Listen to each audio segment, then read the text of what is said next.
আজ একটু অন্যরকম ভিডিও শেয়ার করলাম। তো মামার বাড়িতে নিমন্ত্রণ ছিল সবার, তো সেখানেই হাজির হয়েছি সপরিবারে। তো ভীষণ মজা করে কাটালাম দুপুরটা। বড় মামার 25 বছরের অ্যানিভার্সারি। এই যে মামির পায়ের ব্যথার কারণে মামি খাট থেকে নামতে পারেনি, তো যাই হোক এখানে বসে খাওয়া দাওয়াটা সারলো মামি।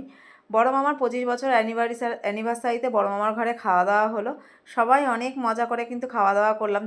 আমার সকাল থেকে আসার কথা ছিল, কিন্তু আমি আসতে পারিনি সকাল থেকে। যাই হোক আমার আস্তে আস্তে অনেকটা লেট হয়ে গেছে, আমি এখানে এসে পৌঁছেছি প্রায় 2:30। তো সে কারণের জন্য সকালের ভিডিওগুলো আমি শ্যুট করতে পারিনি বা খাওয়ারগুলো সেমনভাবে তুলতে পারিনি। তবে হ্যাঁ, যতটুকু তুলেছি ততটুকুই তোমাদের সাথে শেয়ার করি। এই যে মাছ, মাংস, ডাল, বেগুন ভাজা, সিম্পল আইটেম হয়েছে, চাটনি, কিন্তু তার মধ্যেও এত আন্তরিকতা, এত ভালোবাসা, এটাই বা কোথায় পাবো? মামার বাড়ির এই ভালোবাসা, এটা মানে ভোলার কথা না। মামার বাড়ির এই ছোট্ট ছোট্ট আনন্দগুলো, আনন্দের মুহূর্তগুলো ভীষণ ভালো লাগে। তো চলো, এখনকার মতন ভিডিওটা এইটুকুই বন্ধুরা শেয়ার করলাম। পরবর্তী ভিডিও নিয়ে আবার আসছি বিকালবেলা। এখনকার মতন টাটা।